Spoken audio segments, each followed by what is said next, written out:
ఆ ప్రెస్ మీట్లో కూడా అక్క మాట్లాడినప్పుడు ఆ ప్రెస్ మీట్లో కూడా మాట్లాడిన అంశాలు రాత్రింబగళ్ళు దాదాపు 13 లక్షల ఫైళ్ళు చదివాను అని చెప్పి సునీతక్క చెప్పింది.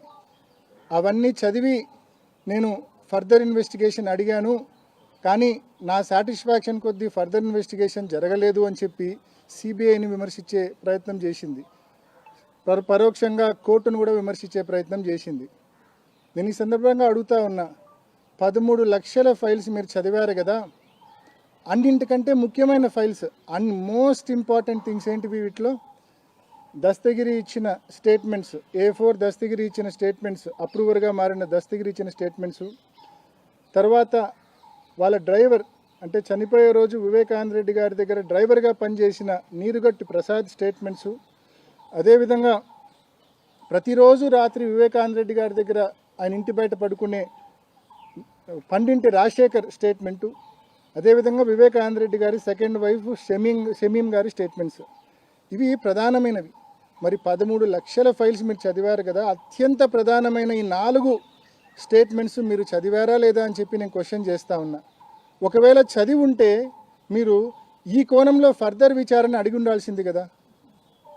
ఎందుకు అడుగుతున్నా అంటే, ఎందుకు 4 స్టేట్మెంట్లను ప్రస్తావిస్తున్నానంటే, పండింటి రాజశేఖర్ చెప్తాడు, ప్రతిరోజు ఎవరైతే వివేకానంద రెడ్డి గారి ఇంటి బయటే ప్రతిరోజు పడుకుంటాడో అతను చెప్తాడు, ఆ రాత్రి అతన్ని కాణిపాకం పొమ్మని చెప్పి సునీతక్క అమ్మగారైన వివేకానంద రెడ్డి గారి సతీమణి సునీతక్క అమ్మగారైన సౌభాగ్యమ్మ గారు, అదేవిధంగా భర్త నర్రెడ్డి రాజశేఖర్ గారు, వీళ్ళిద్దరూ ఈ పండింటి రాజశేఖర్ అనే అటెండర్ను ఆ రోజు రాత్రి నువ్వు కాణిపాకం పొమ్మని చెప్పి అతనికి సెలవిచ్చి పంపిస్తారు.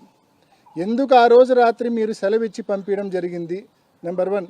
ఈ కోణంలో ఎందుకు మరి మీ అమ్మగారిని కానీ లేకుంటే మీ భర్త గారిని కానీ ఎందుకు విచారణ చేయడం లేదు సిబిఐ? మీరు ఎందుకు విచారణ కోరడం లేదు ఈ కోణంలో? అదేవిధంగా అదే పండింటి రాజశేఖర్ అనేక అంశాలు చెప్తాడు. చివరి రోజుల్లో వివేకానంద రెడ్డి గారు huge amount of money expect చేస్తూ ఉండి ఆ డబ్బు రాక రోజు రోజుకు ఫ్రస్ట్రేషన్కు గురై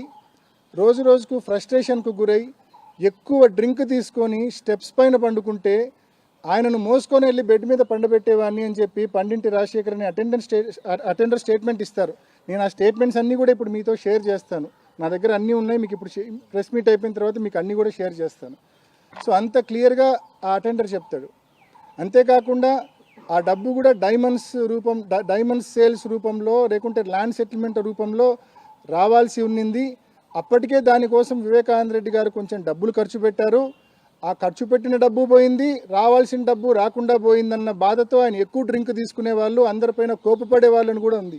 మరి ఆ కోణంలో ఎందుకు మీరు విచారణ ఫర్దర్ ఇన్వెస్టిగేషన్ అడగడం లేదని చెప్పి నేను సునీతక్కను కోరుతా ఉన్నా. ఒకవైపు దస్తగిరి తన స్టేట్మెంట్స్లోనే చాలా క్లియర్గా చెప్పాడు. తొలిసారి ఇచ్చిన 161 స్టేట్మెంట్లో దస్తగిరి చెప్తాడు, వాళ్ళందరూ కలిపి వివేకానంద రెడ్డి గారిని అసాసినేట్ అంటే చంపేటప్పుడు చంపక ముందు డాక్యుమెంట్స్ గురించి అడుగుతాము అని చెప్పాడు. ఆ డాక్యుమెంట్స్ ఎక్కడున్నాయో ఆయన కనుక్కోవడం కోసం ఆయన తీవ్రంగా కొట్టామని కూడా చెప్తాడు. ఆ డాక్యుమెంట్స్ ఆయన ఎక్కడున్నాయో చెప్పిన తర్వాత వాటిని తీసుకున్న తర్వాత 2-3 సార్లు అవి కరెక్ట్గా వాళ్ళు అనుకున్నవే అని కన్ఫర్మ్ చేసుకున్నాకనే ఆయన చంపామని కూడా దస్తగిరి చెప్తున్నాడు. మరి చంపిన తర్వాత హత్య ఉదంతం అయిపోయిన తర్వాత బయటికి వెళ్ళేటప్పుడు కూడా ఆ డాక్యుమెంట్స్ను వెరిఫై చేసుకొని 2 సార్లు 3 సార్లు వెరిఫై చేసుకొని బయటికి వెళ్ళామని చెప్పి కూడా దస్తగిరి అతని వాంగ్మూలంలో చాలా స్పష్టంగా చెప్పాడు. మరి ఇంత క్లియర్గా దస్తగిరి చెప్పిన తర్వాత ఆయన మీకు అత్యంత ఆప్తుడు కదా దస్తగిరి గారు. ఆయన బెయిల్ మేము ఆయన బెయిల్ క్యాన్సిల్ చేయమని కోర్టులో వేసినా కూడా మీరు ఆయనకు మద్దతుగా నిలబడతారు. ఆయనకు మద్దతుగా ఏకంగా లూత్రా లాంటి అడ్వకేట్ని పెట్టి మీరు మాపై పోరాడతారు. ఆయన దస్తగిరి గారి బెయిల్ రద్దు చేయమంటే, దస్తగిరి గారికి యాంటిసిపేటరీ బెయిల్ ఇస్తే మీరు అడ్డుకోలేదు. చీటికి మాటికి ప్రతి అంశాన్ని అడ్డుకునే మీరు దస్తగిరి తానే మీ నాన్నను చంపానని చెప్తున్న దస్తగిరి గారికి యాంటిసిపేటరీ బెయిల్ వస్తూ ఉంటే మీరు కనీసం అడ్డుకునే ప్రయత్నం, అబ్జెక్ట్ చేసే ప్రయత్నం కూడా చేయని విషయం కూడా ప్రజలందరూ గమనించారనే విషయం కూడా మనవి చేస్తూ ఉన్నా. మరి ఆ దస్తగిరి చెప్పినట్టుగా అంత కీలకమైన డాక్యుమెంట్స్ ఏవి అని అడగాల్సిన బాధ్యత మీ మీద ఉందా లేదా? ఎందుకు ఆ విషయంలో మీకు ఎందుకు నోరు రావడం లేదు? ఎందుకు అడగడం లేదు మీరు సిబిఐని అని చెప్పి నేను ప్రశ్నిస్తా ఉన్నా. ఎందుకు మీరు కోర్టును అడగడం లేదు అని చెప్పి నేను ప్రశ్నిస్తా ఉన్నా. మరి ఇన్ని కీలకమైన విషయాలు మీ తల్లి గారేమో సెలవిచ్చి పంపిస్తారు అటెండర్కు, మీ భర్త గారు కూడా సెలవిచ్చి పంపిస్తారు అటెండర్కు. ఆ విషయం మీరు అడగరు.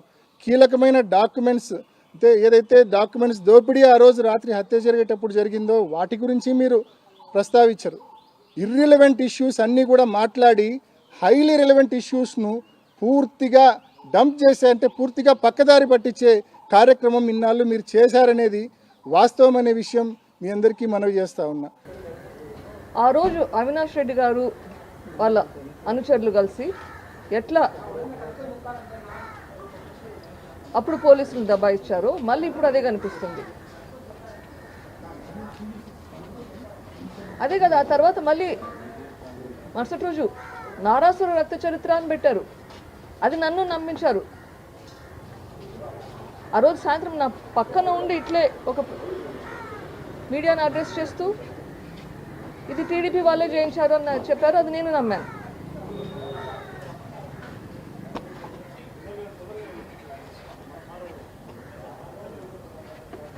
ఈరోజు మళ్ళీ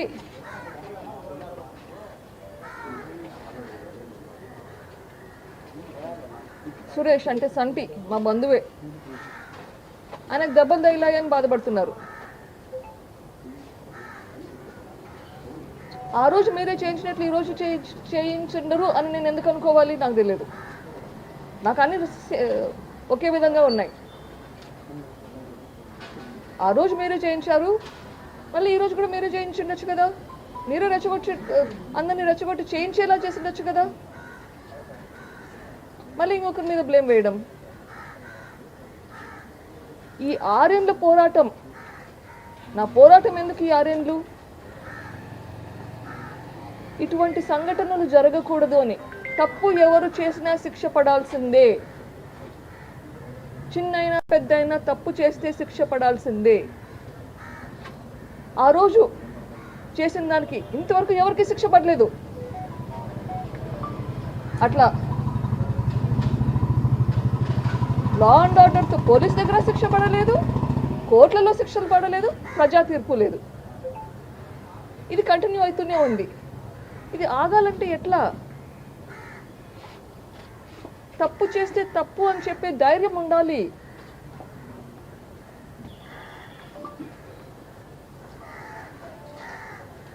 అంతేకాదు, అప్పుడు స్టార్టింగ్లో ఆదినారాయణ రెడ్డి, సతీష్ రెడ్డి, బీటెక్ రవి, తర్వాత చంద్రబాబు నాయుడు, ఇప్పుడు లేటెస్ట్గా సునీత రాజశేఖర్ రెడ్డి చేయించారు ఇది అని ప్రూవ్ కూడా చేస్తున్నారు. ఎంతకైనా దిగజారడమేనా? ఎట్లా నమ్మాలి? ఏది నిజం ఏది అబద్ధం ఎట్లా తెలుస్తుంది? ఇట్లా మళ్ళీ మళ్ళీ జరగకూడదు అంటే గన తప్పు చేసిన వాళ్ళకి శిక్ష పడాల్సిందే లేదా? పడాల్సిందే కదా.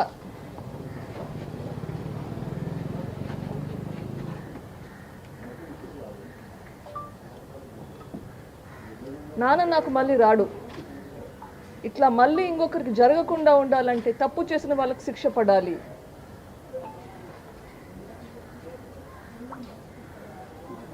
ఇది ప్రజలు మళ్ళీ కొంచెం శాంతి భద్రతలు రావాలి అంటే పులివెందులకి, కడపకి ప్రజలు ఆలోచించాలి. ప్రజలు ఆలోచించి దయచేసి నిజమేదో బయటకు వచ్చేలా చేయండి. అందరూ అక్యూస్డ్, కానీ అందరూ బయట ఉంటారు, తిరుగుతుంటారు. ఇది న్యాయమా? ఇంకా ఎన్ని రోజులు పోరాడాలి?